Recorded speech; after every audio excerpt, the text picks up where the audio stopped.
The shocking news that Keith Urban moved out of their home at the beginning of this summer and has his own place in Nashville. There's also a report that he's seeing another woman. Is that she really has been fighting hard over the past 3 months or so to save their marriage. This isn't what she wants. Nicole Kidman has filed for divorce from Keith Urban after 19 years of marriage. Court papers show the actress will remain the primary caregiver of the couple's teenage daughter. I was trying to play it cool, but inside I felt like I'd snuck into the royal ball. Simply because Nick had such a truly otherworldly aura about her, and I felt a bit like I was meeting a real-life prince. For decades, the world looked at Nicole Kidman and Keith Urban and believed they were the rare Hollywood fairy tale that actually survived. In an industry where marriages often collapse under pressure, theirs appeared calm, steady, and almost untouchable. Red carpets were filled with gentle smiles, quiet hand-holding, and an ease that felt genuine. Interviews showed Nicole speaking softly about love and gratitude, while Keith stood just close enough to look supportive without ever seeming controlling. To fans, it felt like proof that real love could exist in a world that usually destroys it.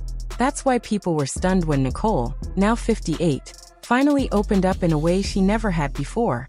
Not with drama, not with accusations, but with a quiet honesty that hit harder than any scandal ever could. Because when you listen closely to what Nicole has been saying lately, you start to realize something painful. She wasn't talking about betrayal. She wasn't talking about cheating. She wasn't even talking about anger.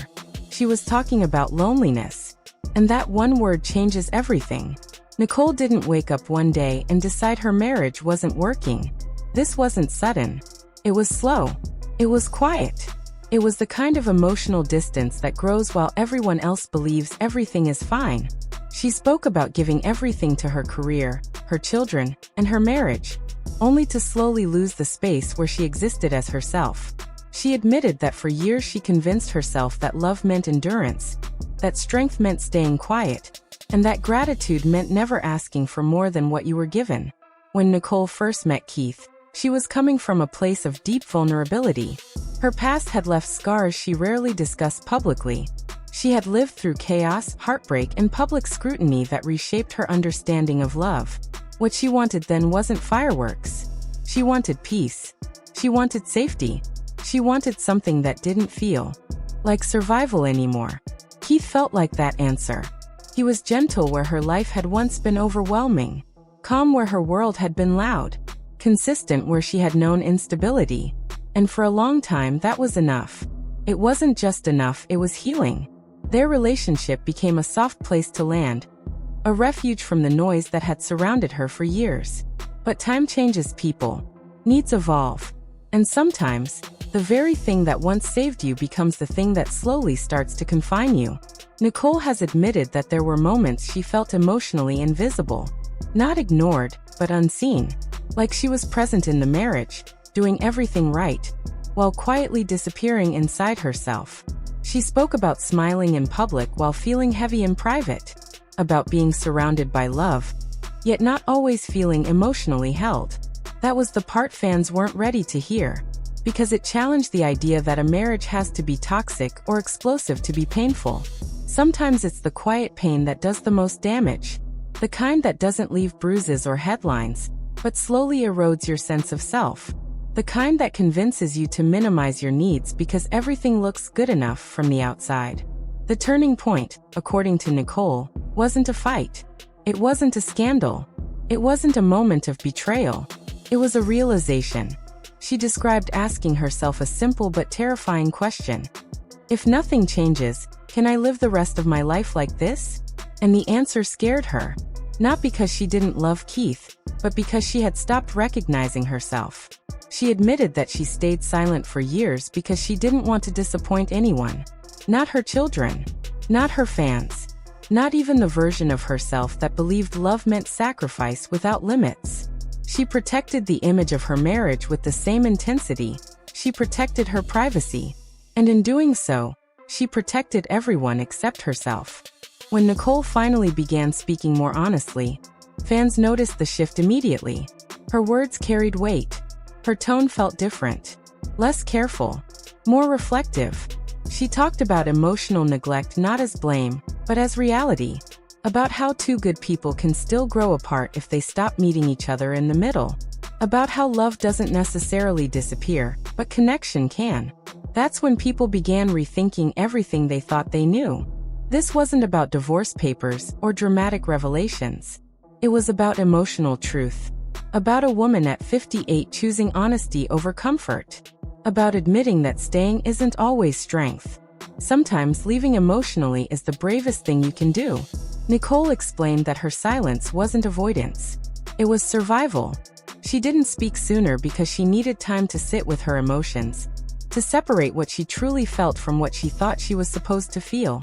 When everything ended, the noise came fast. Opinions, assumptions, expectations. And in the middle of all of it, she knew one thing for certain. Healing in public would only deepen the wounds. So she chose privacy, not out of fear, but out of self-preservation. She needed space to grieve without performing strength, to cry without explaining why, to question herself without being judged for the answers. For years, she had mastered the art of holding everything together on the outside while quietly carrying the weight inside. This time, she refused to rush clarity just to satisfy curiosity.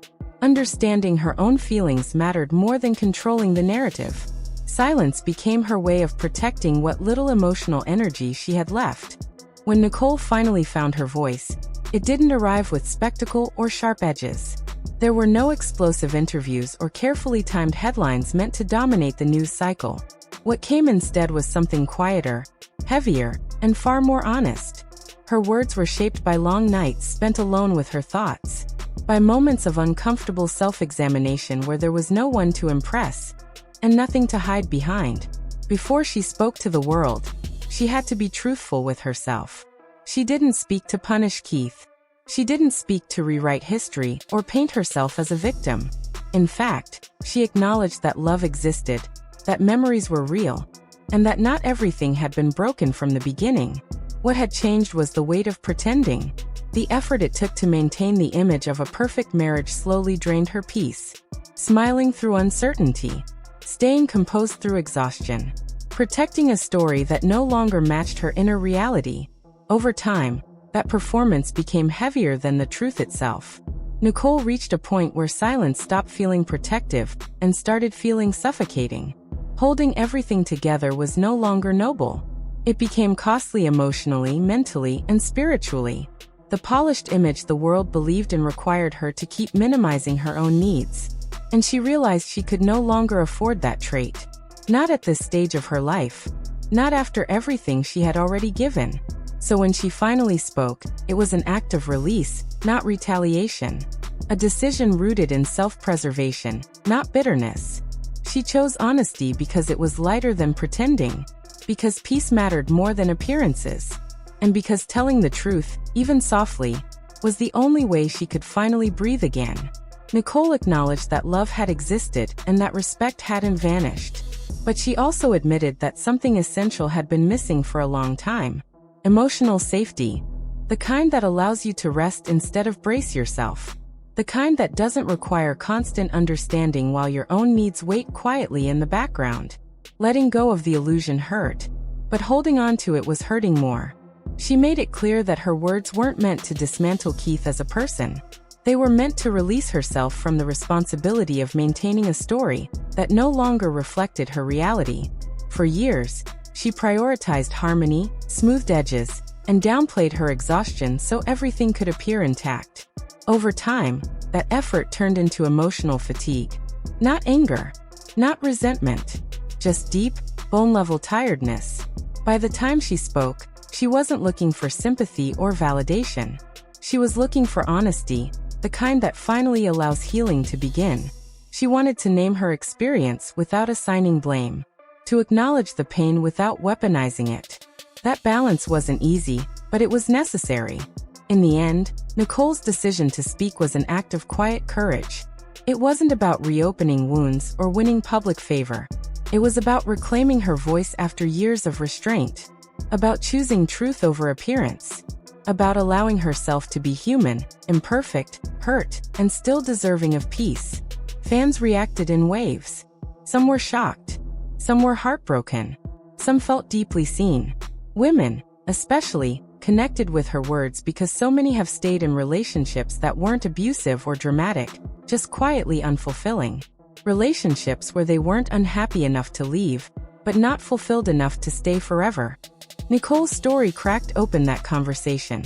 She made it clear that love doesn't fail just because it changes. That choosing yourself later in life isn't weakness, it's growth. That walking away emotionally from a version of yourself you've outgrown is sometimes necessary to survive. And whether her marriage continues or not, one thing is undeniable. The fairy tale image is gone, replaced by something far more honest, more human, more real. Because the truth Nicole finally shared had nothing to do with scandal or betrayal. It was about silence, about loneliness that grew quietly, even in a full room, about slowly losing pieces of herself while trying to keep everything from falling apart. And that kind of truth hits harder than any headline ever could, because it doesn't shock. It recognizes. That's why this story lingers. Not because of who Nicole is married to, but because of what she admitted out loud. She stayed longer than she should have. She carried more than she was meant to. She chose peace for everyone else while quietly sacrificing her own. And when she finally spoke, it wasn't to tear anything down. It was to stop disappearing inside a life that looked perfect from the outside. Now the questions feel uncomfortably personal. How many people stay silent because leaving feels selfish? How many smile through relationships that drain them slowly, politely, invisibly? How many wait until years have passed to admit they've been unhappy all along? Nicole didn't expose a marriage. She exposed a truth most people recognize but rarely confess. That choosing yourself doesn't mean you never loved. It means you finally listened. And that honesty, more than any scandal, is why the story continues to resonate.